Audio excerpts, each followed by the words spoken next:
अस्सलामुअलैकुम। प्रोग्राम तजिया के साथ मैं हूं उमर दराज गोंदल। इस वक्त इंटरनेशनल महाज के ऊपर बहुत गर्मा गर्मी है, लेकिन पाकिस्तान की सियासत में हर लम्हे ही गहमा गहमी होती है। पाकिस्तान तहरीक इंसाफ जो अपोजिशन की जमात है, यूं लग रहा है कि उसने गवर्नमेंट की अपोजिशन करनी थी, लेकिन उसकी अंदरूनी अपोजिशन ही खत्म नहीं हो रही। अलीमा खान किसी तारुफ की मोहताज नहीं है। बहुत सारे मौक़ों के ऊपर देखा कि तहरीक इंसाफ के अंदर से उनके खिलाफ आवाजें उठी। सिलसिला अली अमीन गंडापुर से शुरू हुआ। शेर अफजल मरवत, मिशाल यूसुफजई और इस किस्म के बहुत सारे रहनुमाओं ने यह इल्ज़ाम लगाया कि अलीमा खान पार्टी को कंट्रोल करती हैं। लेकिन अलीमा खान के मुतालिक तहरीक इंसाफ ने हमेशा यह कहा कि नहीं, वो गैर सियासी हैं, वो इमरान खान की बहन हैं, उनके जज्बात हैं। लेकिन गुज़श्ता मंगल को हमने अडियाला के बाहर देखा कि उन्होंने पाकिस्तान तहरीक इंसाफ की क़यादत को अमलन रगड़ दिया। क्या कहा, जरा वो देखिए। 80,000 ओहदेदार हैं, पहले ओहदे खत्म करो। ये ओहदे जीरो पे ले आए जो यहाँ पे आने को तैयार है अडियाला से ओहदे बांट। अलीमा खान की गुफ्तगू आपने सुनी। सलमान अकरम राजा जिनके मुतालिक कहा जाता है कि वो उन्हीं के नॉमिनी हैं या उनकी रिकमेंडेशन के ऊपर आए, गुज़श्ता रोज उनका जब्त भी जवाब दे गया। उन्होंने क्या अल्फाज इस्तेमाल किए, इस्तीफे की धमकी दी और कहा जा रहा है कि वो इस्तीफा देंगे। पहले सलमान अकरम राजा की गुफ्तगू सुने। मैं जमानत भेजता हूं हर ओहदे पर। किसी ओहदे की किसी को ख्वाहिश नहीं, कम से कम मुझे कोई ख्वाहिश नहीं थी। ये ओहदा मुझ पर थोपा गया है। मैंने खान साहब से 10 दफा कहा था कि मैं ये ओहदा नहीं लेना चाहता। ओहदे के बाद 3 दफा मैं उनको पैगाम भेज चुका हूं। उसके जवाब में एक दफा उन्होंने तीनों बहनों को मेरे दफ्तर भेजा, ये आके मेरे सामने बैठी। इसलिए सिर्फ मैं इस ओहदे पर कायम हूं। एक लम्हे के लिए भी मैं ये ओहदा नहीं रखना चाहता। सलमान अकरम राजा की गुफ्तगू आपने सुनी। आज लाहौर में वो गुफ्तगू कर रहे थे तो उनका कल की बातों को छोड़ें या भूल जाएं। आज इसी सिलसिले में सुहेल आफरीदी ने भी एक पैगाम जारी किया। उन्होंने कहा जी, इमरान खान की बहनों का इज्जत एहतराम है, तौकीर का ख्याल रखें। और साथ ही उन्होंने सलमान अकरम राजा के हवाले से कहा कि वो नफीस इंसान है, उनका दिल और नीयत साफ है। इमरान खान की जो तयनातियां हैं, जिसमें अल्लामा राजा नासिर अब्बास और महमूद खान तकज़ई हैं, उनसे हम रहनुमाई लेंगे।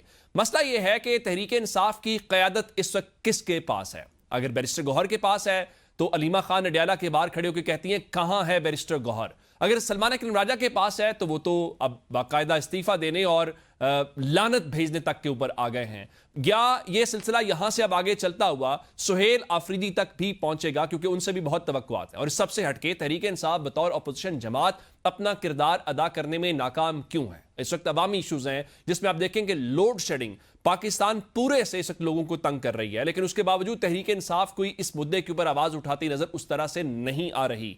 पेट्रोलियम प्राइसेस हैं, बेरोजगारी है, मईशत के बहुत सारे मसाइल हैं, लेकिन तहरीक इंसाफ ना अपना घर इन ऑर्डर कर पा रही है, ना अवाम का जो मुकदमा है उसको लड़ पा रही है। इसके ऊपर हमने बात करनी है। और दूसरे प्रोग्राम के हिस्से के अंदर चल के हम जो सिफारती मामलात है, कल इतना अहम मुद्दा पाकिस्तान के फील्ड मार्शल का वहां पर जाना था, जिसके ऊपर बहुत डिस्कशन हुई, जहां पर उन्होंने ईरान के मुख्तलिफ हुकाम के साथ मुलाकातें की, जिसके बाद अब कहा जा रहा है कि जो शटल डिप्लोमेसी जिसको कहा जाता है कि फील्ड मार्शल अमेरिका जाने के हवाले से भी दावे किए जा रहे हैं। और इस सब के बीच में एक बार फिर अमेरिका वही धमकियां या बहुत सारी बातें कर रहा है कि ईरान के इंफ्रास्ट्रक्चर को तबाह कर देंगे, उस इंफ्रास्ट्रक्चर को जिसके मुतालिक वो बहुत बार कह चुके हैं हम तबाह करेंगे। कल हमने ये देखा कि अमेरिका की जो प्रेस सेक्रेटरी हैं कैरोलिन लेविट, उन्होंने एक तो पाकिस्तान की तारीफ भी की और इस्लामाबाद के हवाले से मुज़ाकरात के इम्कान के मुतालिक क्या कहा, जरा वो देखिए। अब इस सारे मामले के ऊपर क्या इम्कान है कि क्या सिफारती कामयाबी मिलेगी और आने वाले दिनों के अंदर कोई डील होगी? और डील अगर दोनों मुल्कों के दरमियान होती है तो जाहिर है पाकिस्तान के लिए खुद एक बड़ी कामयाबी होगी। प्रोग्राम के पहले हिस्से के अंदर हमने चूंकि सियासत और पाकिस्तान मामलात के ऊपर बात करनी है, अपने 2 मोअज़्ज़ज़ मेहमान में उनका तारुफ करवा देता हूं और डिस्कशन का आगाज करते हैं। सीनियर सहाफ़ी और तजियाकार मोहसिन बेग साहब ने हमें ज्वाइन कर लिया। बेग साहब, आपके वक्त का बहुत शुक्रिया। सीनियर तजियाकार बैरिस्टर साद रसूल साहब भी हमारे साथ मौजूद है। बैरिस्टर साहब, आपके वक्त का भी बहुत शुक्रिया। मैं बेग साहब आपसे शुरू करना चाहता हूं कि हमने ये देखा कि पाकिस्तान तहरीक इंसाफ का एक क्राइसिस तो चलता आ रहा था। ये कहना कि एक जमाने में शायद एस्टैब्लिशमेंट ये चाहती हो कि पीटीआई को खत्म किया जाए या फिर गवर्नमेंट भी चाहती हो। अब ये जो काम उधर से होना था, उधर से हुआ या नहीं हुआ, वो एक अलग डिबेट है। क्या तहरीक इंसाफ खुद से ये काम इस वक्त कर रही है? जब हम अलीमा खान के बयान देखते हैं, सलमान अकरम राजा के देखते हैं, तो वो पीटीआई वर्सेस गवर्नमेंट या पीटीआई वर्सेस एस्टैब्लिशमेंट की बजाय इस ग्राउंड पे आपको पीटीआई वर्सेस पीटीआई नजर आ रहा है? बहुत शुक्रिया। बेसिकली मैं आपकी थोड़ी सी तस्दीक कर दूं क्वेश्चन की कि एस्टैब्लिशमेंट चाहे या ना चाहे, पहली बात ये उन्होंने कभी नहीं चाहा कि पीटीआई टोटली खत्म हो जाए। अगर वो चाहते तो शायद आज पीटीआई इस स्टेज पे ना होती, असेंबलीज पे या सेनेट में या सूबाई असम्बलियों में। तो बेसिकली पीटीआई एक पॉलिटिकल जमात बन ही नहीं सकी। इसका स्ट्रक्चर इसके बानी ने अपने इर्द गिर्द ऐसा बना लिया कि ना कोई सेकंड, थर्ड या फर्स्ट टेयर कोई ऐसा नहीं था जो इनके बाद भी पार्टी चला सकते। ठीक। तो वो जब खत्म करने की बात है, वो आप देख लीजिए जो जिन लोगों ने पीटीआई बनाई, जिन्होंने नजरियाती तौर पर इसका साथ दिया, जिन्होंने बहुत काम करके इस पार्टी को उठाया, वो आज आपको कहीं नजर नहीं आएंगे। और ये जो नए लोग हैं, ये अपॉर्चुनिस्ट हैं। इनके एक वैक्यूम था पीटीआई में, ये लोग आ गए, इन्होंने ठीक है वोट बैंक था, इनको कुछ वोट मिल गए उसके बानी के ऊपर। अदरवाइज ये it is not a political party. आप देख लीजिए इसका हाल जो है, जिस तरीके से एक दूसरे के खिलाफ, नेचुरली इनका कोई उतना वो इन्वॉल्वमेंट पीटीआई वर्कर्स के साथ या जमात के साथ या स्ट्रक्चर बनाने की जो बात थी, जैसे कि आप बाकी पॉलिटिकल पार्टीज को देखते हैं, तो इसको तो खैर उन्होंने, ये खान की पार्टी है और खान के जाने के बाद ये पार्टी नहीं होगी, आपको नजर भी नहीं आएगी। बिल्कुल ठीक है। बैरिस्टर साहब, मुश्किल वक्त आए, पीपल्स पार्टी पर भी आया, उन्होंने सरवाइव किया, नून लीग के ऊपर आया, उनकी लीडरशिप भी जेलों में रही, उन्होंने भी सरवाइव किया। तहरीक इंसाफ में भी क्राइसिस का टाइम है ना, कि खान साहब जेल के अंदर हूं और फिर आपके ऊपर सख्ती भी हो, आपके लिए स्पेस भी ना हो। ये जो सारा कुछ हो रहा है, ये तहरीक इंसाफ को यूं लग रहा है किसी बैरूनी दुश्मन की जरूरत नहीं है। जिस तरह से अलीमा खान बैशिंग कर रही हैं पॉलिटिकल अपनी लीडरशिप की, और वो फिर जिस तरह से हमने सलमान अकरम राजा का बयान सुना, वो लानत भेजने के लफ्ज़ इस्तेमाल कर रहे थे, इस्तीफे देने की बात कर रहे थे, ये नेचुरल है लैक ऑफ कम्युनिकेशन की वजह से, लैक ऑफ लीडरशिप की वजह से, या फिर आप ये समझते हैं कि चूंकि इतने ज्यादा मफादात उसमें इन्वॉल्व हो गए जिसकी वजह से इतना ज्यादा ये पूरे का पूरा बतंगड़ बना हुआ है?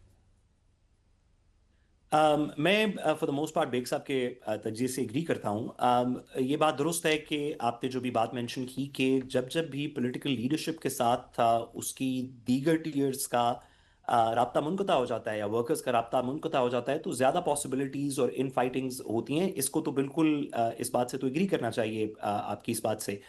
लेकिन जो बेग साहब फरमा रहे थे वो बात दुरुस्त है कि इस वक्त पाकिस्तान तहरीक इंसाफ के अंदर इन तमाम चीज़ों की वजह से जो उनकी लीडरशिप है, उसकी परफॉर्मेंस को, और उसकी इन फाइटिंग को, उसके रवैये को, इवन अगर इन फाइटिंग हो भी, पॉलिटिकल पार्टीज के अंदर इन फाइटिंग्स भी होती हैं, तो उसके पब्लिक डिमीनर को, उसके ऑब्जेक्टिव्स को तो कोई भी डिफेंड नहीं कर सकता। मेरा ख्याल है कि पाकिस्तान तहरीक इंसाफ के जो अपने सपोर्टर्स हैं, बाकी सबसे ज्यादा तो वही पिछले कुछ हफ्तों में, महीनों में हमें नाकिद नजर आए पीटीआई की लीडरशिप से। और इसमें कोई एक फर्द शामिल नहीं है, इसमें सीएम केपीके से लेके सलमान राजा साहब से लेके दीगर पंजाब की लीडरशिप से लेके तमाम लोगों को वो ब्लेम करते हैं, क्योंकि उनका ये जो पीटीआई के सपोर्टर्स हैं, उनका ये ख्याल था कि शायद ये लीडरशिप कोई ऐसी पब्लिक मूवमेंट चलाने में तैयार होगी जिससे उनके पॉलिटिकल ऑब्जेक्टिव्स अचीव हो सकेंगे। कोई इलेक्शन पे बात होगी, कोई इमरान खान साहब की रिहाई पे बात होगी, कोई और इस तरह की बात होगी, जिस पे इस वक्त ये लीडरशिप तो कंप्लीटली इररेलेवेंट लगती है। ठीक। दूसरी जो बात हुई, मैं आपकी इजाजत से एक जुमला उस पर भी कहना चाहता हूं कि ये बात तो शायद दुरुस्त है, जैसे अभी बेग साहब ने फरमाया कि पीटीआई इमरान खान साहब से मुंसलिक है और वो इमरान खान साहब के नाम से ही चलती है और शायद उसके अलावा उनके अलावा ये पार्टी नहीं एग्जिस्ट करेगी।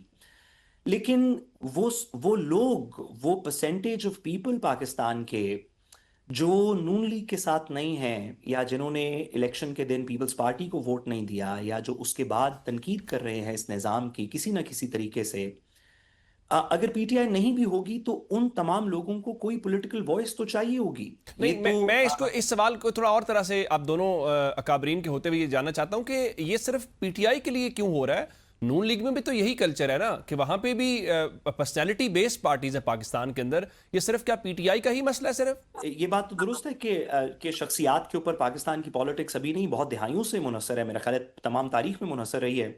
लेकिन अगर आप इससे थोड़ी सी डिवोर्स भी करते हैं, आपने देखा कि जो पिछले 4-5 साल के अंदर पाकिस्तान के अंदर जिस तरह की बातें हुई, जिस तरह की पाकिस्तान के अंदर लोगों ने अपना सोशल मीडिया से, दीगर जगहों से, और हम ये किसी वीलॉगर्स या उनकी बात नहीं कर रहे, जो रेगुलर लोग जो पाकिस्तान के ट्विटर यूजर्स हैं या दीगर इस तरह के लोग हैं, उन्होंने इस करंट गवर्नमेंट की बहुत सारी पर्सनालिटीज पे बहुत सी तनकीद की। और जो रीजनेबल पोल्स हैं, गैलप वगैरह जैसे जो पोल्स हैं, वो तो ये कहते हैं कि गवर्नमेंट अनपॉपुलर है। तो अगर इमरान खान साहब या पीटीआई नहीं भी रहे, खुदा न खास्ता किसी वजह से, तो उसके बाद भी वो लोग जो इस गवर्नमेंट से डिसएग्री करते हैं उन्हें कोई वेरी political राइट। आवाज आपका पॉइंट ऑफ व्यू ये है कि अगर वहां पे कुछ हो भी तो इसका हरगिज और मतलब ये नहीं है कि थोड़ी दूसरी गवर्नमेंट चली गई कोई आजकल मकबूल का हो गई है या निजाम। उनके कोई वोटिंग पैटर्न या नंबर के अंदर कोई फर्क नहीं आ गया। ये मसला आजकल सबके साथ ही वैसे साहब चल रहा है। मैं जरा बेग साहब आपकी तरफ ये आना चाहता हूं कि अलीमा खान फैक्टर के ऊपर बहुत बात होती रही है। हमने ये देखा कि पीटीआई के अंदर अली अमीन गंडापुर से शेर अफजल मरवत, मिशाल यूसुफजई, ये बहुत सारे लोग नाम लेते रहे, लेकिन पीटीआई से आर्गूमेंट ये होता था कि देखिए जनाब, ये अलीमा खान तो उनकी बहन है, ये बहन के जज्बात हैं, वो गैर सियासी हैं। अब जब हमने ये देखा है कि इस पूरे अमल के दौरान उन्होंने जिस तरह सलमान अकरम राजा के बारे में या बाकी सब के बारे में, बैरिस्टर गौहर के बारे में पूछा कि वो कहां पे हैं, क्या हम ये कहें कि अलीमा खान फैक्टर डोमिनेट हो गया है? पीटीआई जिस बात से इनकार करती थी अब उस बात से इनकार नहीं किया जा सकता और पीटीआई के ऊपर एक ही पॉलिसी चल रही है और वो अलीमा खान की है। देखिए, उनकी वो सिस्टर हैं खान साहब की, और उनके जो जज्बात है अपने भाई के बारे में, तो वो किसी भी बहन को होने चाहिए, उस पर तो कोई एतराज नहीं है। लेकिन अगर वो पॉलिटिक्स को इस तरह लेके चलेंगी कि अपने जितने भी सिंपैथाइजर पीटीआई में हैं या पीटीआई के जो लोगों को ओहदा मिला हुआ है, आप उनको इस तरह इंसल्ट करें या ये समझें कि वो शायद आपके पेड मुलाजिम हैं, तो इस तरह पॉलिटिकल पार्टीज नहीं चलती। आपके भाई का रिश्ता आपके साथ जो है वो तो अलहदा से है, उसको अलहदा रखिए। पॉलिटिकल पार्टीज में इस तरीके की जो इन्वॉल्वमेंट है वो कोई भी रीजनेबल आदमी, रिस्पेक्टफुल आदमी बर्दाश्त नहीं करता। हर बंदे की इज्जत नफ्स है। तो ये खान ने भी पार्टी को डिस्ट्रॉय किया पसंद और नापसंद पे। आप एक चीज सोच लीजिए कि अगर आपने पॉलिटिक्स करनी है तो वो सिर्फ पॉलिटिक्स ही होगी, वो रिलेशनशिप पसंद या नापसंद, आप वर्कर की या ओहदेदार की आप क्वालिटीज देख के ही उसको पॉलिटिकल पार्टी में शामिल करते हैं, फिर उसकी ग्रूमिंग करते हैं। तो यहाँ वो सिलसिला नहीं है। यहाँ पे इतने जल्दी में है ये सारे लोग कि जी बानी बाहर आ जाए।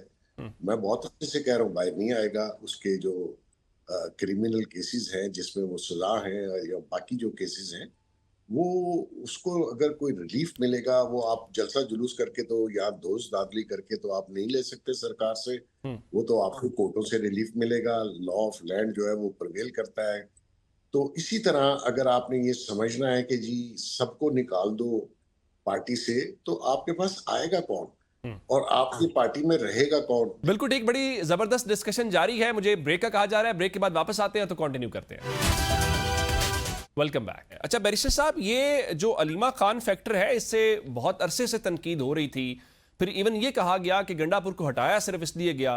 फिर ये जो सलमान अकरम राजा हैं, ये तो कहा जाता है कि उनके ही नॉमिनी थे या उनकी रिकमेंडेशन के ऊपर ही आए थे। अब ये जो बेग साहब बात कर रहे हैं कि कोई भी इज्जतदार शख्स नहीं चाहेगा, जब आप पार्टी के चेयरमैन से लेके जनरल सेक्रेटरी या जो भी उहदेदारान हैं उनको इस तरह पब्लिकली बैशिंग करेंगे, तो फिर पार्टी के साथ खड़ा कौन होगा? आज देखें, आज जुमेरात है, आज मुलाकातों का दिन था। उस दिन पिछले मंगल को उन्होंने बात की, उसके ऊपर रिएक्शन आया, तो आज तो फिर कोई लीडरशिप में से नहीं गया हुआ था। मरकजी लीडरशिप के जितने नाम दिए हुए थे उनमें से कोई भी नहीं गया हुआ था। तो आप पार्टी की और इमरान खान की मदद कर रहे हैं या उनको मजीद उनकी मुश्किलात में इजाफा कर रहे हैं? देखिए, अब ये बात बिल्कुल मुनासिब बात है कि जो इस वक्त पीटीआई की लीडरशिप या अलीमा खान साहिबा जो बातें कर रहे हैं आपस में, ख़ास तौर पे जो उनका इख्तलाफ है, उसकी वजह से पार्टी की मुश्किलात और पार्टी के जो ऑब्जेक्टिव्स अचीव करने की सलाहियत है उसको नुकसान पहुंच रहा है। मेरे ख्याल में इसका इशू बड़ा सिंपल होना चाहिए। आपको याद है कि आप और मैं एक ही स्क्रीन के पे मेरे ख्याल थे जब पैनामा के ऊपर भी मुकदमा चल रहे थे। तो मेरा उस वक्त भी ये मौक़िफ़ था और आज की सियासत के ऊपर भी ये मौक़िफ़ है कि जिन लोगों का जो काम है सबको अपना मुतल्लिका काम करना चाहिए। यानी कि पैनामा के अंदर नवाज शरीफ साहब ने अपना अदालत के अंदर लीगल आर्गूमेंट्स की जगह सियासी आर्गूमेंट्स दिए और बाहर सियासी आर्गूमेंट्स की जगह लीगल आर्गूमेंट्स दिए, जिससे मेरे ख्याल में उनको बड़ा नुकसान हुआ। ठीक इसी तरह इस वक्त पाकिस्तान तहरीक इंसाफ में जो वकला का काम है उनको अपना काम लीगल करना चाहिए और अदालत का काम करना चाहिए। जो सियासी लोग या ओहदेदारान हैं उनको इमरान खान साहब की सियासी पॉलिटिक्स और एजिटेशन करनी है नहीं करनी, मुज़ाकरात करने हैं क्या नहीं करना, उस पर फोकस करना चाहिए। और नेचुरली जैसे हम पहले भी ये बात कर चुके हैं कि फैमिली जो कि इमरान खान साहब की पॉलिटिक्स से नहीं लेकिन सेहत से ज़्यादा उनका ताल्लुक है, वो उसके ऊपर जब भी बात करते हैं तो उनका यह हक है। मेरा ख्याल है कि अगर तमाम फरीकैन इस कहानी के अंदर अपने अपने मुतल्लिका चीज़ों के ऊपर बात करें तो आई थिंक पार्टी के लिए भी बेहतर होगा। लेकिन जैसे मैंने पहले कहा कि हम तो इसमें दूर से ऑब्जर्व ही कर सकते हैं। आई एम श्योर कि there might be some method to the madness. बिल्कुल ठीक है। अच्छा बेग साहब, ये कहिए कि हमने ये देखा कि गंडापुर को हटाया गया और उसके बाद सोहेल आफरीदी को लाया गया, तो अलीमा खान ज़ाहिर उनके साथ थी क्योंकि गंडापुर ने बहुत कुछ अलीमा खान के बारे में कहा। तो फिर स्ट्रीट मूवमेंट की बातें हुई, जिरगे शरगे हुए, लाहौर भी गए, कराची भी गए, फिर जलसा एक था, जलसा मनसूख हो गया, अब 19 तारीख को जलसा है। ये जो जिस तरह से उन्होंने सलमान अकरम राजा या बैरिस्टर गौहर के हवाले से किया है, आपको लगता है कि आने वाले दिनों के अंदर यही खतरे की घंटी सोहेल आफरीदी के लिए भी है? जो बहुत तवक्कुआत थी, जो बहुत उम्मीदें थी, वो पूरी नहीं हुई।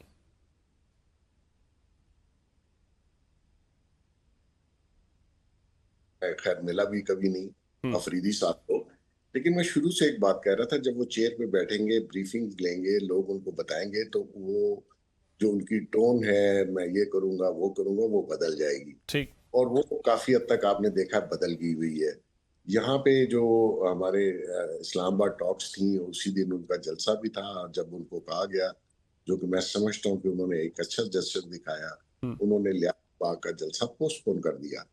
तो रियलिटीज जो हैं वो बाहर बैठ के, और जब आप चेयर पे बैठते हैं तो बड़ी मुख्तलिफ होती हैं। ठीक। और जो आप एक ओहदे पे जब बैठ जाएं और आपको समझ आ जाए कि मैं इस चेयर पे बैठा हूं और उसकी जो है लवाजमात ये हैं, तो वो फिर आप वो जो आप पहले जो बड़के मार रहे थे वो नहीं होंगी। अब भी ऐसा ही है। अब भी देखें, जो लोग इनके इलेक्ट और पार्लियामेंट में मौजूद हैं, उनका किसी वर्कर के साथ कोई वास्ता नहीं है, किसी ओहदेदार को जानते नहीं है।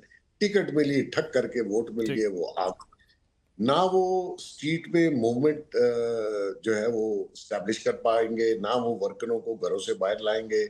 उनका राब्ता ही नहीं है, उनको शायद मेरे ख्याल में मालूम भी नहीं है कि हमारे नीचे पीटीआई के जो नेटवर्क है किसी भी जिले में या सिटी में वो क्या है। तो ऐसी सूरत में मैं ये समझता हूँ कि ये जो भी ये करेंगे वो फेलियर साबित होगा। आपको थोड़ा सा समझ आनी चाहिए कि आप जितनी एजिटेशन की प्लानिंग करेंगे, आने वाले दिनों में वो जीरो हो जाएगी। और जहां तक ये नहीं कि गवर्नमेंट कुछ कर रही है, और आपने पहले भी कहा था कि गवर्नमेंट पॉपुलर नहीं है। देखिए, गवर्नमेंट कभी भी पॉपुलर नहीं होती। अच्छा। आप खान साहब का 3.25 साल का दौर देख लें कि आया वो पॉपुलर थे, जितने भी डिसीजन उन्होंने बड़े अनपॉपुलर थे। हमारी जो इस वक्त मुल्क है, जिन हालात में आप किसी भी गवर्नमेंट को ले, किसी भी, ठीक। इनको निकालें, किसी और को ले, तो डिसीजन इतने मुख्तलिफ हैं। आप कह रहे हैं कि हालात वाकयात के अंदर हुकूमतों के लिए कोई आसानी नहीं है। बैरिस्टर साहब, मैं आपसे ये जानना चाहता हूं कि एक तो पीटीआई का रोल है ना इमरान खान के लिए, कि आपने उनकी रिहाई के लिए ये तहरीक चलानी है, जो बेग साहब कह रहे हैं कि उसका कोई जितनी एजिटेशन करेंगे बैकफायर करेगी। दूसरा रोल एक ऑपोजिशन का भी है। अभी देखें, ये लोड शेडिंग आप खुद जिसका सामना कर रहे हैं, हम सब सामना कर रहे हैं, अवामी इशूज हैं, किसानों के पंजाब में इशूज हैं, सिंध के अंदर मसाइल हैं, खैबर पख्तूनख्वा में, बलूचिस्तान, जहां जहां लोगों के मसाइल हैं, वहां पे ऑपोजिशन भी तो करनी है ना। ऑपोजिशन प्रेशराइज करती है, चले अगर आप अपना सियासी कुछ नहीं कर रहे तो अवामी केस तो लड़ें। इस पूरी इक्वेशन के अंदर, इस पूरे सिनेरियो के अंदर आप इस बात पे एग्री करते हैं कि पीटीआई इररेलेवेंट है as a party, as a opposition, कहीं पर अपना रोल प्ले नहीं कर पा रही? देखिए, मैं आपको इसकी एक एग्जांपल देता हूँ। ये बात सही है कि पीटीआई के कुछ सियासी अहदाफ हैं। कुछ सियासी अहदाफ हैं जिसके अंदर शायद सबसे पहला हदफ यह है कि इमरान खान साहब को किसी तरीके से कोई रिलीफ मिले।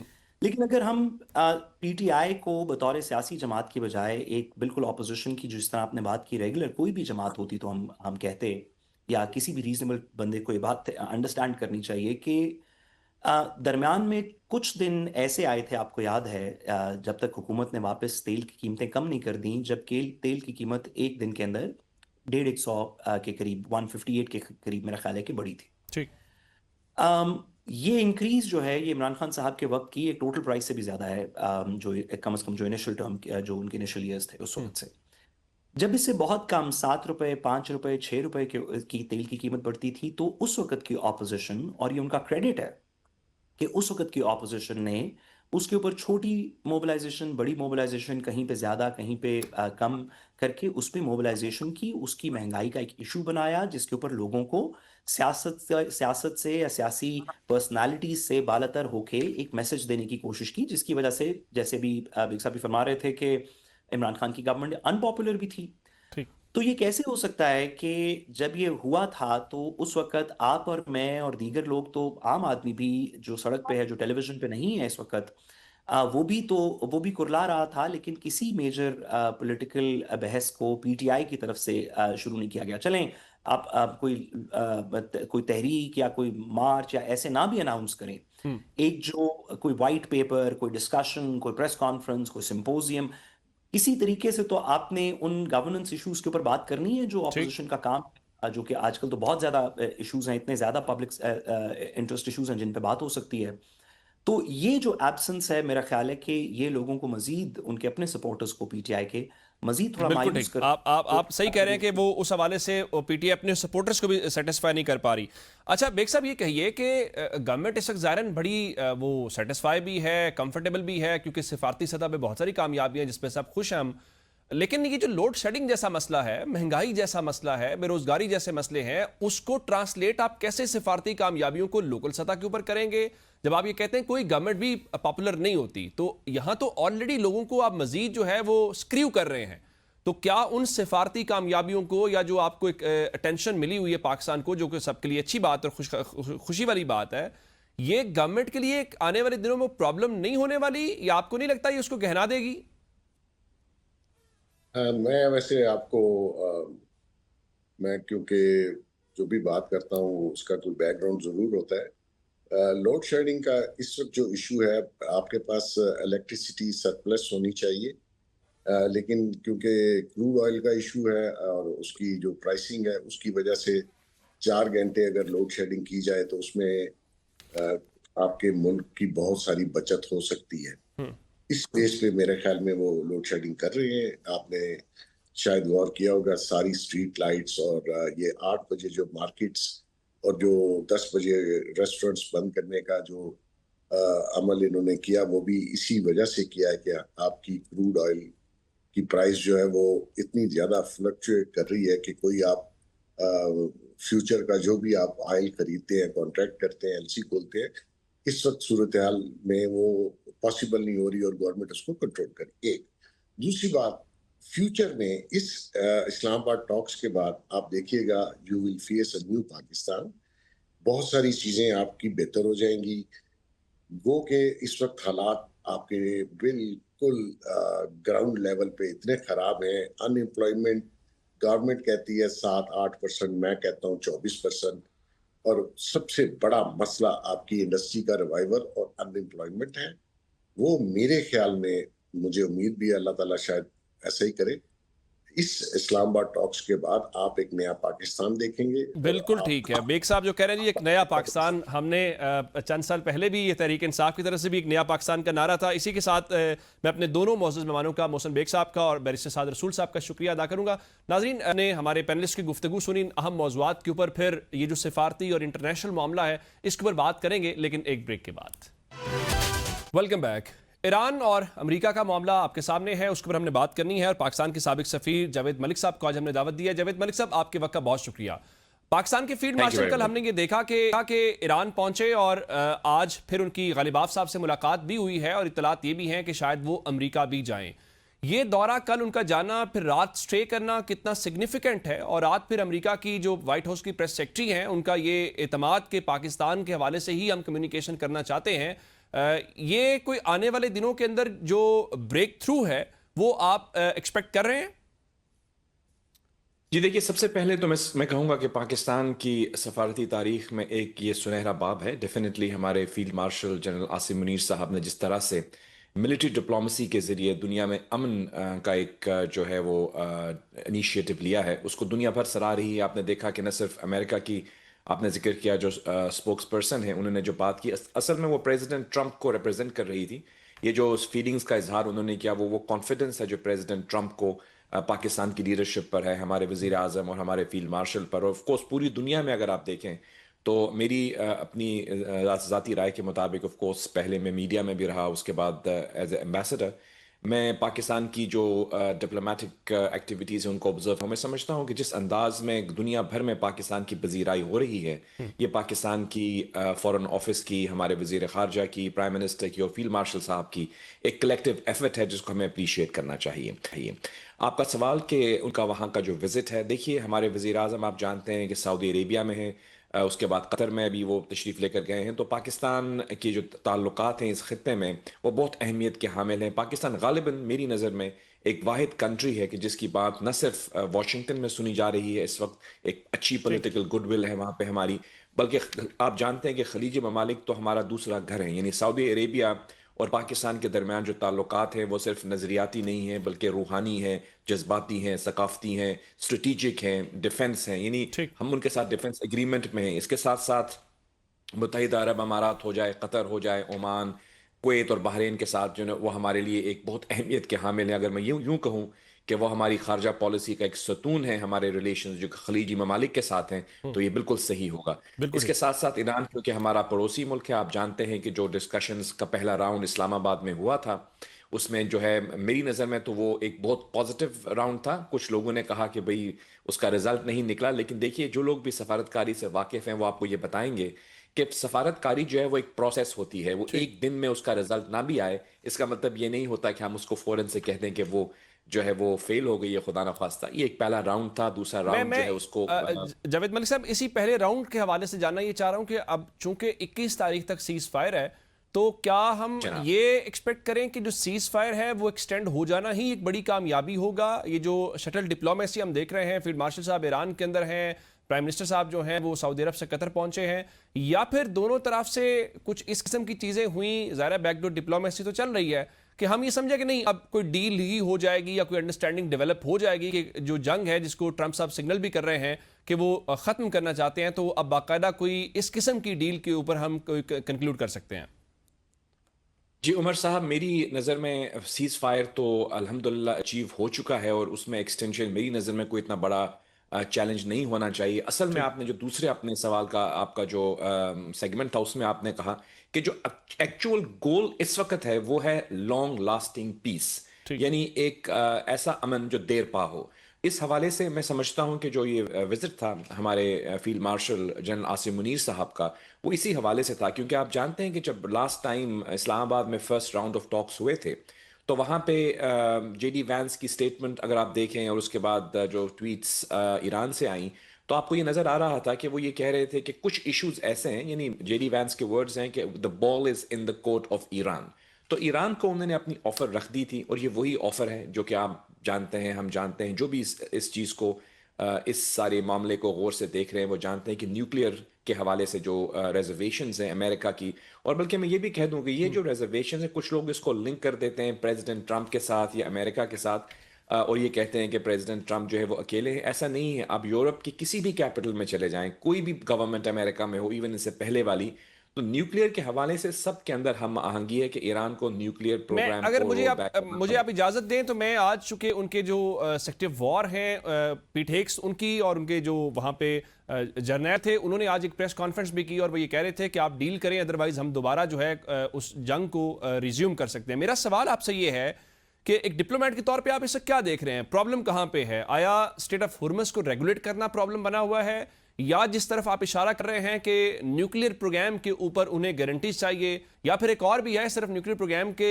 हवाले से गारंटी नहीं चाहिए, जो इनरिच्ड यूरेनियम है वो भी प्रॉब्लम है? कहां पे आप समझ रहे हैं कि कुछ ना कुछ मेक और ब्रेक होना है?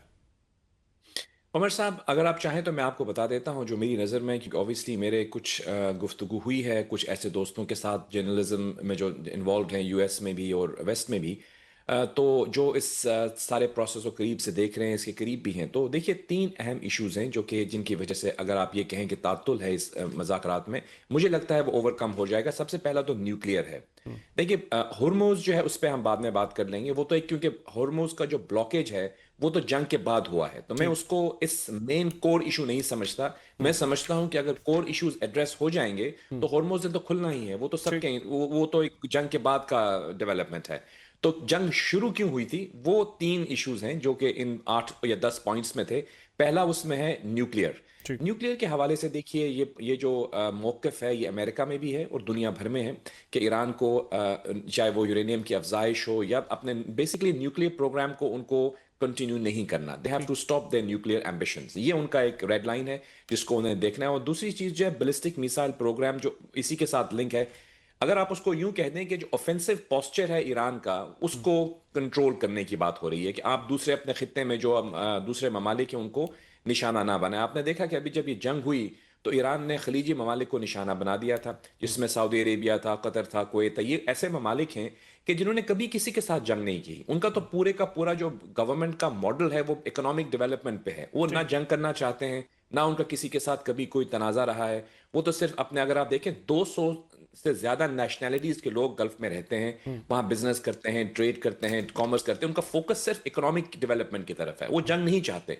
वो सिर्फ अपनी स्टेबिलिटी को बरकरार रखने के लिए वो एक डिफेंसिव एग्रीमेंट्स उन्होंने कुछ किए हुए हैं, जो हर किसी का हक है। एक जंग का फेज था जहां पे आपने इतनी बम्बारमेंट की, आपने उनके इंफ्रास्ट्रक्चर को डैमेज किया। एक तो प्रेशर, उससे ज्यादा कुछ हो नहीं सकता। ये जो नेवल ब्लॉकेड है, आप ये समझते हैं कि इसके ऊपर आप ईरान को फोर्स कर सकते हैं या ईरान के ऊपर दबाव हो सकता है कि जाहिर है जब आपके तेल की एक्सपोर्ट्स नहीं होंगी तो आपकी इकोनॉमी ऑलरेडी प्रॉब्लम के अंदर है, आपने रीबिल्ड करना है अपनी सोसाइटी को। तो ये जो अमेरिका की अब स्ट्रेटजी है कि ठीक है हम इनकी नाकाबंदी करते हैं, ये टर्निंग पॉइंट हो सकता है, या आप समझते हैं कि नहीं, चूंकि ऑलरेडी अंडरस्टैंडिंग है कि जंग से कुछ हासिल नहीं हुआ तो हमें टेबल पर बैठकर ही डिसाइड करना है?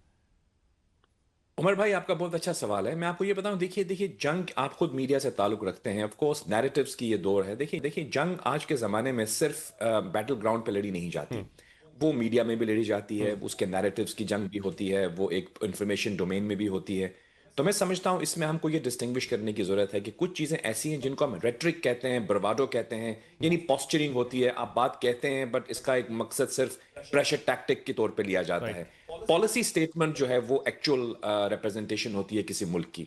मेरी नज़र में जो spokes person of the president ने जो कल स्टेटमेंट दी, वो प्रेसिडेंट ट्रंप, जो कि अल्टीमेटली पीट हेग्सेथ हों या मार्को रूबियो हों या इवन जो आपके वाइस प्रेसिडेंट जेडी वैंस हों, उन सब के एक बॉस हैं जो है प्रेसिडेंट ट्रंप। आपको ये समझना होगा कि अमेरिका के अंदर जो प्रेसिडेंट है वो पाकिस्तान या किसी, जैसे बरतानिया में क्वीन होती है, ये हेड ऑफ स्टेट, वो हेड ऑफ स्टेट नहीं है। ये डायरेक्टली इलेक्टेड प्रेसिडेंट है। He has fully empowered. वो जो कुछ भी डिसीजन लेते हैं वो तमाम एडमिनिस्ट्रेशन उसको फॉलो करती है। ये ऐसा नहीं है जैसे पार्लियामेंट्री निजाम के अंदर काबीना में जाएंगे, उनसे अप्रूवल लेंगे, पार्लियामेंट से अप्रूवल लेंगे। वो ही हैज बीन इलेक्टेड। अब वो जो फैसला करते हैं वही सबको फॉलो करना है। ये उनका सिस्टम है, this is called the presidential democracy. अब इसको देखिए, आपके जो उनकी जो स्पोक्स पर्सन है, जिसके ऊपर उनका बहुत ट्रस्ट है, उनने जो स्टेटमेंट दी है वो ये है कि हम जो है दूसरा राउंड ऑफ टॉक्स करने जा रहे हैं। पाकिस्तान हमारा मेन मीडिएटर है, पाकिस्तान के अलावा कोई मीडिएटर नहीं है, और हम दूसरी टॉक्स एवरी लाइकलीहुड कि वो उसी जगह पे होंगी जहां पहले हुई थी। तो मैं समझता हूं कि हमें इस तरफ आना चाहिए। We are trying to resolve the conflict. इधर उधर जो स्टेटमेंट्स आ रही हैं उनको आप रेट्रिक समझें। मैं समझता हूं कि the focus should be on building peace, जिसके लिए हमारे फील्ड मार्शल साहब माशाल्लाह एक्टिव हैं, हमारे प्राइम मिनिस्टर एक्टिव हैं, और उनके जो अमेरिका की तरफ से मैं अमेरिका को भी क्रेडिट देना चाहूंगा, क्योंकि देखिए अमेरिका के जो डेलीगेशन इस्लामाबाद आया था वो कोई आम डेलीगेशन नहीं था। It was led by the vice president ji. और देखिए वो तकरीबन 16 घंटे तो फ्लाइट लेकर आए, फिर 20 घंटे उनकी मीटिंग्स हुई। तो आप देखिए अगर वो सीरियस ना हो पीस नेगोशिएशन के लिए तो इतना लंबा एफर्ट दोनों अतराफ से विलिंगनेस है। मैं अब आपको एक और इस पहलू के ऊपर आपकी राय चाहता हूं कि ये तो सब आप भी तारीफ कर रहे हैं, इंटरनेशनल मीडिया भी तारीफ कर रहा है, सभी तारीफ कर रहे हैं अगर पाकिस्तान की इज्जत में इजाफा हुआ है या पाकिस्तान सेंटर ऑफ अटेंशन बना हुआ है। लेकिन जो सिफारती कामयाबियां होती हैं उसको हम किसी और नज़र से भी देखते हैं कि हम उसको लोकली कैसे ट्रांसलेट करेंगे, डोमेस्टिक लेवल के ऊपर हमारे लिए क्या कुछ उसमें से चीज़ें निकलेंगी। एक तो चलें खबर आई कि सऊदी अरब जो है वो 3 बिलियन का डिपॉजिट पाकिस्तान को दे रहा है, उसमें से $2 बिलियन पता चला कि पाकिस्तान पहुंच भी गए हैं। मेरा सवाल यह है कि जो इतनी बड़ी कामयाबियां हैं या पाकिस्तान का इतना बड़ा पोस्चर हमें नजर आ रहा है इंटरनेशनल स्टेज के ऊपर, इसको एक डिप्लोमेट के तौर पे आप आने वाले दिनों में कैसे देखेंगे कि ये डोमेस्टिक सतह पे एक आम आदमी को लगे मुझे भी इसका फायदा है, सिर्फ ईरान और अमेरिका की सुलह हम नहीं करवा रहे, कुछ हमें भी हासिल हो रहा है इसमें से। आई थिंक बहुत ही अच्छा पॉइंट है, और यही वो पॉइंट है जिसमें मैं पिछले कुछ दिनों से बात करने की कोशिश कर रहा हूं, जहां मुझे मौका मिल रहा है, बल्कि मैं इसके बारे में लिख भी रहा हूं।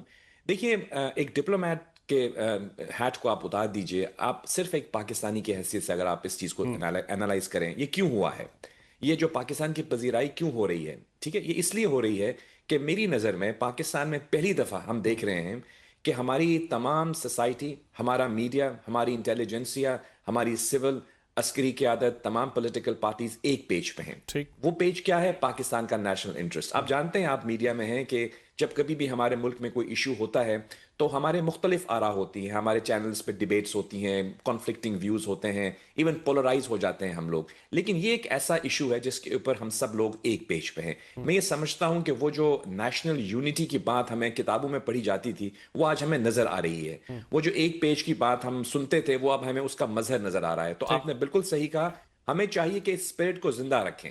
इस स्पिरिट के ऊपर काम करके हमने दुनिया में भी अपनी अपीज़राई की है और हमारे मुल्क के अंदर भी उसका फायदा हुआ है। लेकिन अब इसी नेशनल स्पिरिट के साथ हमें चाहिए कि हम अपने नेशनल बिल्डिंग की तरफ भी जाएं। हम ये ना कहें कि कौन हमें क्या देगा, बल्कि हमारी इकोनॉमी को हमने दुरुस्त करना है, हमने हेल्थ केयर को दुरुस्त करना है, हमारे नौजवानों के लिए आपने एम्प्लॉयमेंट अपॉर्चुनिटीज क्रिएट करनी है। इन तमाम चीजों के बिल्कुल लिए ठीक। हमें अपना हाउस इन ऑर्डर नेशनल करेंगे तो जो इंटरनेशनल स्टेज की कामयाबियां हैं वो डोमेस्टिक सतह के ऊपर बेहतर तौर पे में उसका वो देख पाएंगे, उसका अमली मुजाहरा देख पाएंगे। पाकिस्तान के साबिक सफीर जावेद मलिक साहब हमारे साथ मौजूद है। मैं आपके वक्त का बहुत शुक्रिया अदा करूंगा। बड़ी तफसील के साथ ही पहलुओं का अहाता कि नाज़रीन, प्रोग्राम का वक्त खत्म हो गया, हमें इजाज़त दीजिएगा। खुदा हाफिज़।